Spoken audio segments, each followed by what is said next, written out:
Rismon Sianipar terima teror usai kembali ungkap kasus ijazah Jokowi.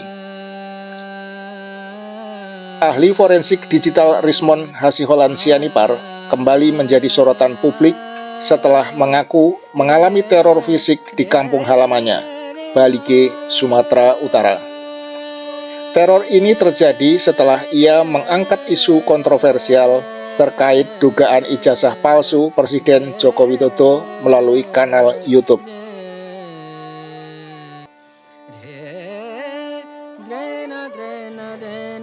Rismon menyampaikan langsung pengakuan tersebut melalui pesan pribadi kepada Diskursus Network pada Selasa 9 April 2025. Dalam pesan tersebut, ia mengungkapkan bahwa mobilnya dirusak saat diparkir tidak jauh dari sebuah kafe di mana ia hanya nongkrong selama 2 jam. Sudah 2 kali saya diancam. 2 ban mobil saya disayat dan 2 kaca dipecah. Siapa tahu saya dibunuh dalam waktu dekat, tulis Rismon dalam pesannya. Rismon menduga aksi ini merupakan bentuk penguntitan yang telah berlangsung sejak 1 bulan lalu, bersamaan dengan aktivitasnya membedah kembali dugaan ijazah palsu Presiden Jokowi di media sosial. Kasus ijazah palsu Jokowi pertama kali mencuat pada tahun 2022 lewat gugatan perdata yang diajukan Bambang Trimulyono, penulis buku Jokowi Undercover 2, Lelaki Berijazah Palsu. Gugatan tersebut sempat terdaftar di Pengadilan Negeri Jakarta Pusat dengan nomor perkara 592-PDT-G-2022-PN-JKT.PST.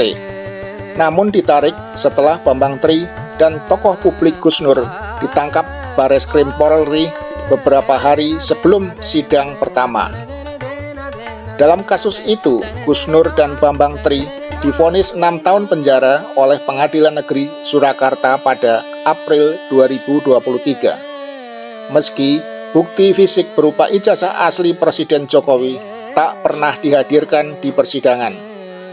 Vonis itu kemudian dikoreksi oleh Pengadilan Tinggi Semarang yang menurunkan menjadi 4 tahun dengan pasal ujaran kebencian. Kini setelah hampir 3 tahun berlalu, kasus tersebut kembali diangkat ke publik oleh Rismon melalui sudut pandang keilmuan digital forensik.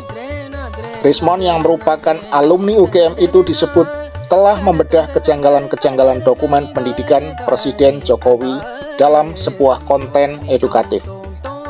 Dalam percakapan dengan redaksi Diskursus Network, Rismon sempat mengungkapkan kekhawatiran nyawanya terancam. Ia mengaku bahwa ancaman kali ini serupa dengan yang dialami sebulan sebelumnya dan berharap jika terjadi hal buruk padanya, publik memahami konteksnya. Saya sudah dikuntit sebulan ini. Siapa tahu saya dibunuh dalam waktu dekat. Semoga kita tetap berjuang, tulis Rismon. Sayangnya, rekaman CCTV di lokasi kejadian tidak berhasil menangkap pelaku perusakan. Hal ini semakin mempersulit pengungkapan aktor di balik teror yang dialami Rismon.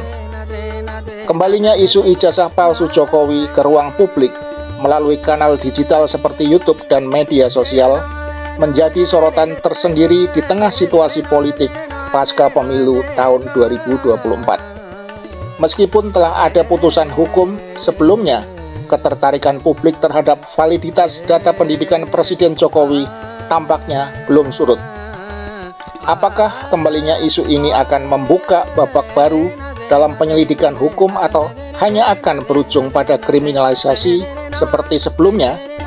Menjadi pertanyaan besar di tengah meningkatnya perhatian publik terhadap transparansi pejabat negara.